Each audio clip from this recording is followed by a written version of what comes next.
Good day guys, and welcome back ulit sa ating channel ko. Today's video, Honda Click 125 Itay ay nagkaroon ng problema sa kanyang makina. Sabi nyo guys, bigla itong nagkaroon ng counting ingay habang tumatagal palakas ng palakas. So ito daw ay napakumpuni niya ng mga nakaraang linggo, no? Mga nakagasto na siya ng mga mahigit 6,000 daw. So to make sure na meron talagang problema kanyang makina, ay kailangan paandarin mo natin ang kanyang motor at pakinggan nyo kung anong tunog meron ang kanyang makina. Let's go! Medyo ayaw ata kumagat ng starter guys. So try mo natin sa left side na bahagi yung brake nya. Pakinggan nyo guys.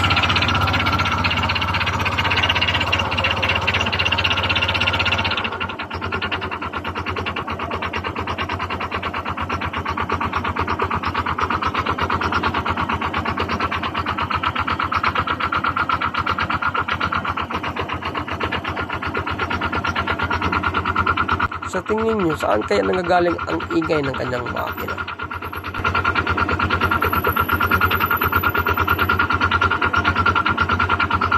Sa kanyang block, sa cams, engineer, timing chain, o mismo sa kanyang connecting rod? Oh no!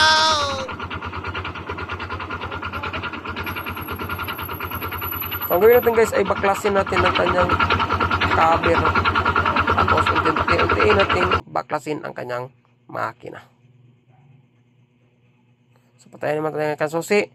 So guys, ang pinakauna kong ginawa muna ay tinanggal ko muna ang kanyang panggilid, no? To make sure talaga na hindi ito apektado ng kanyang panggilid. Kapag marinig natin pagkatapos natin mapaandar ang kanyang motor na may ingay pa rin kahit walang panggilid, possible guys, nasa loob ng kanyang makina ang problema kung bakit nagkaroon ng ganong ingay o tunog ang kanyang makina. So natin ulit at paandaran natin.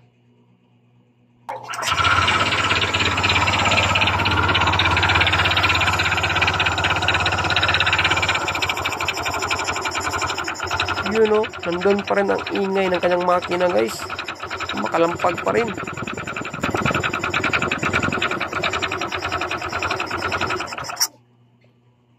Dito sa itaas, pakinggan natin. So meron din dito guys, no? Malakas din ang kanyang ingay ng kanyang makina, ugong, no? So since baklas natin ang kanyang panggilid, ang next thing gawin guys ay step by step natin ang pagbaklas ng kanyang makina.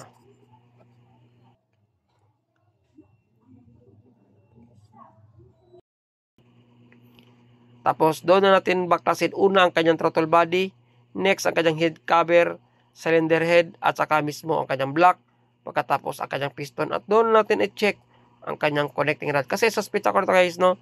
Ito ay connecting rod. Para ma-confirm yan ay kailangan natin baklasin ng dandahan ng kanyang makina. So unahin mo natin tanggalin ang kanyang throttle body, tapos i-drain mo natin ang kanyang coolant ng kanyang radiator guys, kasi matatanggal ang mga hose na dapat tanggalin natin sa kanyang cylinder head na connect sa kanyang water joint at saka impeller. So, sikwatin natin ang kanyang hose ng kanyang gasolina guys, o ang kanyang injector. Kita nyo bang blue na plastic na yan? Sikwatin nyo lang yan pataas. Tapos, unti-unti nyo bunutin ang kanyang hose yon. Next naman, ang dalawang bolt ng kanyang throttle body na 6mm. Tanggalin na rin natin.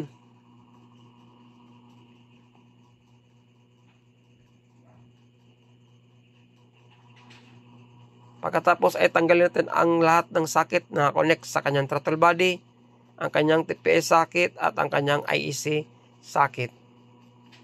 Pati na rin socket ng kanyang injector guys, yung nasa gitna na nakausli.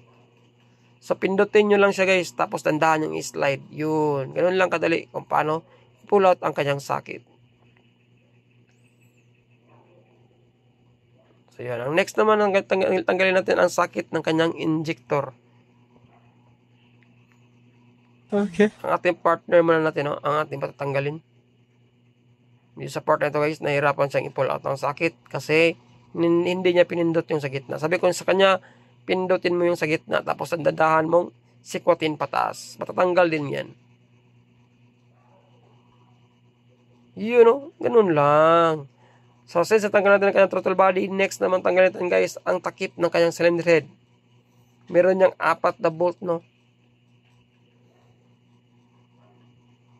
Sa left side at saka sa right side na ibabaw at saka sa ilalim. At tanggalin natin ang dalawang bolt na yan na plate sa ibabaw ng kanyang throttle body o takip. So yun, natanggal natin ang kanyang head cover. Pwede natin luwagan ang 4 na nut ng kanyang cylinder head guys, gamit ang ating 4mm na socket. Tapos tanggalin natin lahat ng mga hose na makita natin na connect sa ating radiator. Yung malaking hose na yan. So medyo hirap siya guys na tanggalin. Ang gawin natin is luwagan na natin yung clip patras. Tapos tanggalin natin yung 4 na bolt sa kanyang radiator. Bali, 4 na bolt yan meron natin radiator guys, no? 2 sa ilalim at 2 sa itaas. Okay. So meron diyang malaki na hose din na nakakabit sa ilalim guys. Tanggalin natin ang clip na yan. Yan, no? Luwagan na natin paurong. Tapos unti-unti natin hilain ang ating radiator. Kasi 2 hose na yan ang nakakabit sa ating radiator guys.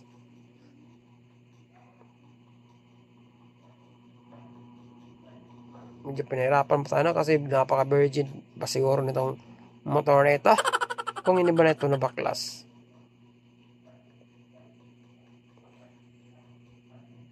So yun, pwede na natin siyang hilain.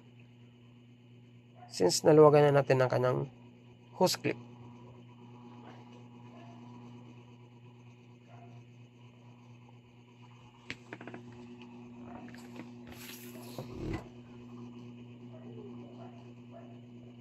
So yan, malapit na matanggal. Yun, natanggal na natin guys. Ito na ang kanyang radiator. Ang next natin gawin ay siyempre tanggalin natin yung 4 na nut. At tanggalin natin yung 3 bolt sa kanyang impeller. Hindi ko napakita sa inyo ang pagtanggal ng 2 bolt sa kanyang impeller guys. So yung silalim na part na lang napakita ko sa inyo ang pagtanggal ng bolt ng kanyang impeller. Yung part na yan guys. You know.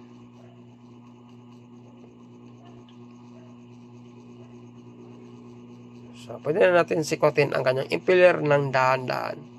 Medyo may katigasan ng kanyang impeller guys. Kasi grabe talaga ang nilagay na gasket oil. Sobrang dami. Kaya tumigas talaga yung gasket oil sa ating cylinder head. Kaya medyo nahirapan tayong i-pull out ang kanyang impeller. Dandahan natin sikotin yan guys. Matatanggal rin yan sa kalaunan. Napakatigas lang talaga sa part na yan. Kasi nga is grabing liquid gasket o gasket oil ang nilagay nung naunang mekaniko.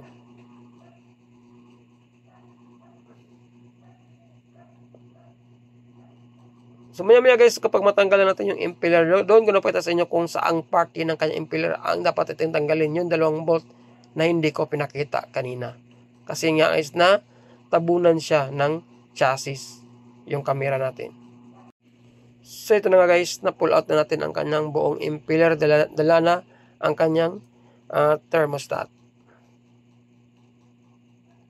So yan, itong 3 bolt na yan guys o butas, yan po at tatanggalin yung bolt sa kanyang impeller. May 1 bolt na din yung tanggalin sa itaas. So ikot-ikotin mo natin ang gitna. Kung hindi ba siya malambot, kasi kapag malambot yan, asahan nyo guys, apektado ang performance ng ating radiator. So goods naman siya matigas. Next na natin gawin guys ay tanggalin ang 2 bolt ng kanyang camshaft sprocket. So meron kayong makitang number 1 dyan sa baba. Yan po ang pagtanda na nakatap ang ating piston at nakatap ang ating camshaft sprocket. May numero po ang ating sprocket guys na makita nyo na imaginary 1 at saka 2. Yung 1 is nasa ibaba na bahagi. Ang yung 2 naman nasa taas. So naluwagan na natin yung 2 bolt ng kanyang camshaft sprocket. Next naman is i-atras natin ang kanyang chain, tensioner chain, toser pala. Yan, toser niya. Pa-clockwise, pataas. Para mabunot na natin ang kanyang camshaft sprocket. Kasi nakatulak pa po ang kanyang toser guys sa kanyang timing chain. Okay. Sikotin natin siya pa-clockwise. Para aangat ang ating toser. So pwede na natin unti-unting sikotin ang kanyang timing chain. Kadalasan kasi sa mga ganito guys, no, kapag crankshaft ang nisira, usually talaga kapag Honda Click 125 FI, kailangan buong crankshaft ang mabili natin o set. So ko nito nasa mga 6 plus ito, no. Ito yung mga na issue kadalasan sa mga vlogger sa Facebook. Now, buong crankshaft ang mabibili natin sa Honda Click. Walang mga by piece na pisa ng motor. Pero ngayon meron na siya guys, no? Meron ng replacement na mabibili natin na by piece. So yun muna nating bibilhin kung sakaling connecting rod ang problema ng kanyang motor. Kasi napakamahal po ng buong set ng crankshaft assembly. At bago lang nakagastos si Bossing, no, nasa mga 6 plus, no, medyo masakit na rin ang nagagastos niya. So ngayon, kita nyo ba number 1 yan sa baba? At 2, kapag ang 1 sa baba, ibig sabihin guys, nasa tamang posisyon ang pag-tap natin sa kanyang caster sprocket. So goes na siya. Next naman is pwede natin sikwatin ang kanyang buong cylinder head para makita natin ang sitwasyon ng kanyang combustion. So, dandahan na natin sikwatin guys.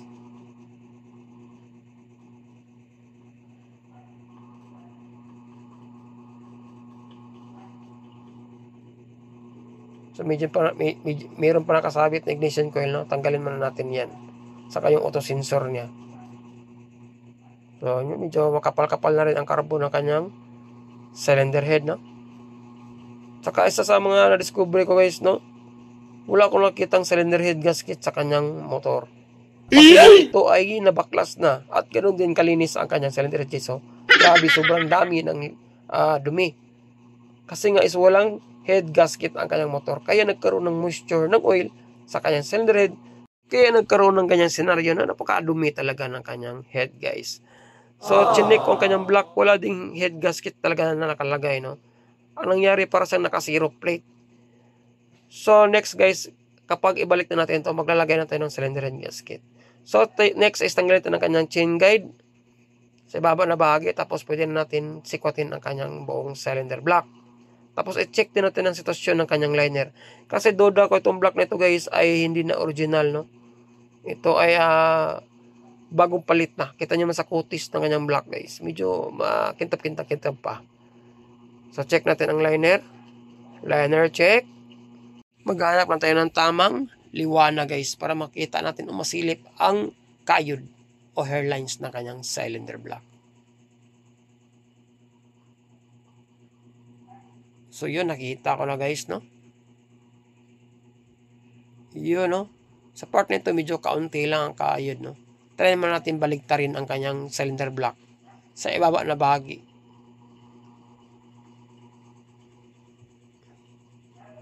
Itong sa ibaba na bahagi, medyo marami na rin ang hairlines na o kayo, no? Indikasyon talaga guys na nakatikim ito ng kaunting langis ang kanyang makina. Pero so far goods pa yan guys, pwede pa yan mapakinabangan. Ang pinaka-importante is mahanap natin yung nag-iingay sa kanyang makina. So tanggalin mo natin ang kanyang piston. Unahin mo natin tanggalin ang kanyang base gasket. Buti na lang meron itong base gasket guys, no? Pero wala talaga siyang head gasket. Chinek ko talaga ang kanyang block at saka yung head. Wala talaga akong nakitang head gasket na nilagay ng naunang mekaniko. So at nakita ko rin ang kanyang block guys, hindi na original. Ito ay replacement na. So tanggalin mo natin ang kanyang piston.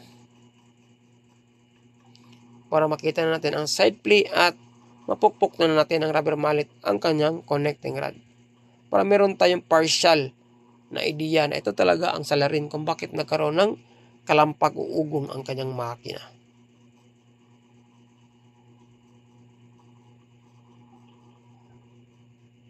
So yan, tanggal ang kanyang piston. Check po natin ang kanyang piston guys. Kung goods pa rin ba at walang gaanong gas-gas. Goods naman siya, no? Sa ilalim, check natin. Yun, super goods pa ito. Pwede pa ito guys. Pwede pa ito. Kasi yung mga piston ring at saka oil skipper niya at oil ring gumagala pa naman. At hindi nag-stack up. So, alag-alugin mo natin ang side play. Sa part na yan guys, na napil ko, may side play na talaga siya. Malaki. So, pailawin mo natin ang ilaw ng ating camera. Kasi medyo may kadiliman ng kaunti. Check natin ang side play. Yun, no? Kita nyo ba yung side play na yun guys? Yun, no? Malaki na talaga ang side play ng kanyang connecting rod. Ating partner naman, ang paalugin natin. Para may idea rin siya kung ganito ang problema kapag connecting rod ang sira. Ganito ang magiging ingay ng makina kapag connecting rod ang sira. So far daw, malaki talaga daw ang alog. So, to make sure talaga guys na kailangan natin siyang pukpukin gamit ang ating rubber mallet. Kung magkaroon ba ito ng tunog kapag pinukpok natin ito ng rubber mallet. Kasi una namin chinek talaga yung side play. Sa side play lang, alam na natin guys, no? Abnormal lang ang side play ng kanyang connecting rod. So, pupukin natin ang rubber mallet at pakinggan nyo. harap yung kakuan. Sige. Sige.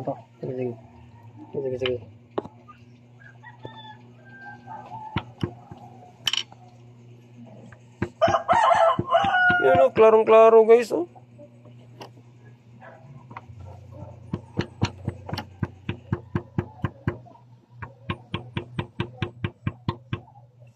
Wala.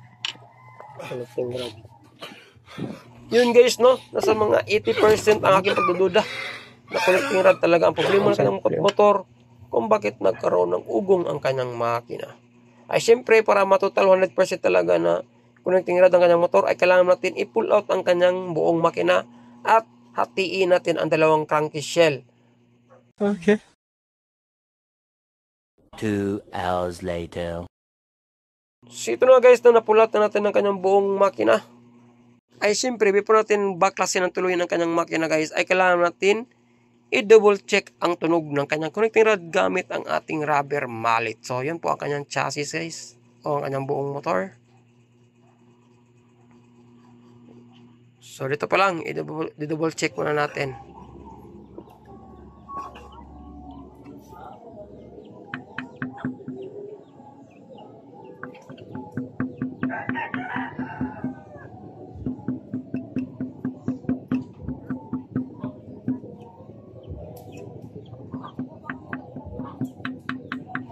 Yun o, klarong-klaro talaga siya guys. Confirm talaga na ito talaga ang sira ang kanyang connecting rod. Ay syempre, before natin baklasin ang kanyang dalawang cranky shell, ay kailangan natin tanggalin ang kanyang plate. So ito yung nagsisilbing takip ng kanyang timing chain at saka oil pump. Since natanggal natin ang mga bolt na yan guys, nung nasa chassis pa siya, kasi nga tinanggal natin ang kanyang magneto. So sa part nito, sisikotin na lang natin siya ng dandahan. Yun. Ganyan po kalinis ang kanyang plate, guys. Nakita nyo naman, diba? Sobrang linis. Sa dami ng oil, halos di na makita ang itsura ng ating plate. So, ngayon, ang next natin tanggalin ang kanyang oil pump. Ang oil pump niya, guys, ay hindi bolted, no? Parang in-insert lang siya at merong guide. So, pwede na natin siyang sikotin gamit ang ating dalawang daliri. Ng dandahan. Yun. Next naman, ang kanyang tensioner chain guide. Kailangan tanggalin natin ang kanyang plate din, ang kanyang chain guide, para mabunot na natin ng tuluyan ang kanyang timing chain. So yan, meron pa yan parang pin guys, o spring. Yun, yung spring na yan. Tapos meron pa yung isang pin. Saka natin makuha ang kanyang chain guide. Yun. Next naman, ang tanggalin natin ang kanyang timing chain. So, dito natin hugutin yan sa loob. So, gagawa tayo ng video guys, no? Kung ano ang sukat o haba ng timing chain ng ating Honda Click 125FI. For the meantime, ito muna ang ating i-upload. Itong pagbaklas ng kanyang makina part 1. So, meron itong part 3 guys, yung papunta tayo sa machine shop at magkapalit tayo ng connecting rod. Ang last part naman is yung pag-assemble. So, lahat ng mga bolt na nakita natin sa kanyang crankcase, tanggalin natin guys. Para maiwalay na natin ng tuluyan ang dalawang crankcase shell at makonfirm na natin at mawakan natin ang kanyang buong crankshaft assembly. So, itong crankshaft assembly guys, no, sa Facebook is napaka-controversial nito kasi nga sabi nila wala daw bypass na pisa ng connecting rod na genuine. So, kadalasan sa mga genuine ng crankshaft ng FI na Honda Click is set, pati na side bearing at saka connecting rod. So, automatic plug and play na lang siya. Pero, mayroon namang nagsasabi na pwede siya bypass. Kaya nga lang is hindi siya genuine. So, yun nga guys, kita na natin natuyuan talaga ng langis ang kanyang makina. Kasi nangingitim na ang kanyang loob ng kanyang crankcase shell. So, medyo may katigasan itong part nito guys. Kailangan natin pukpukin ang kanyang buong crankshaft pala. Lagyan mo natin ng nut ang kanyang dulo sa panggilid para hindi masira ang kanyang thread. Saka natin pukpukin ang kanyang crankshaft palabas. So yun, konti na lang at matatanggal na natin siya. Sampukpok na lang. Tatlo pala. So yun, natapulatan natin ang kanyang crankshaft assembly guys. Tanggalin natin ang kanyang nut na nilagay natin sa kanyang thread para iwas loose thread o tabingi. So ibalik muna natin ang kanyang nut guys. Yun, sumayasayaw-sayaw pa ang kanyang crankcase. Parang tatagilid ata. So lagyan natin ng kahoy para balanse yung kanyang makina. So ngayon guys, ito na yung moment of truth. Mahawakan natin ang kanyang buong crankshaft usigonyal. Yan ber. So, kailangan natin siyang tanggalin ang bearing na yan guys. Kasi kailangan natin check ang number ng bearing na yan para mabilihan natin ng bago. So, pupukin mo natin.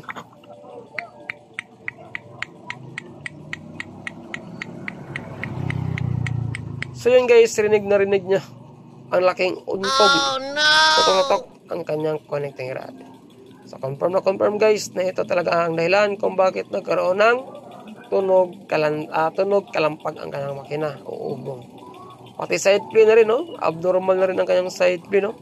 Kaya natin makahanap ng bypass lang guys ng dalawang side bearing at saka connecting rod para makatipid si bossing. Pupunta tayo sa bayan at syempre magpapa-align tayo sa machine shop para sa ating part 2. Kapag tayo ay nagpapalit ng connecting rod, kailangan talaga magpapalit din tayo ng side bearing guys. Compulsory po yan, lalo na sa mga Honda Click na motor. Kahit hindi pa yan sira guys, kasi yan po ay pupupukin sa machine shop at mahirapan silang matanggal yan na hindi masisira. Kaya need talaga natin bumili ng bagong side bearing.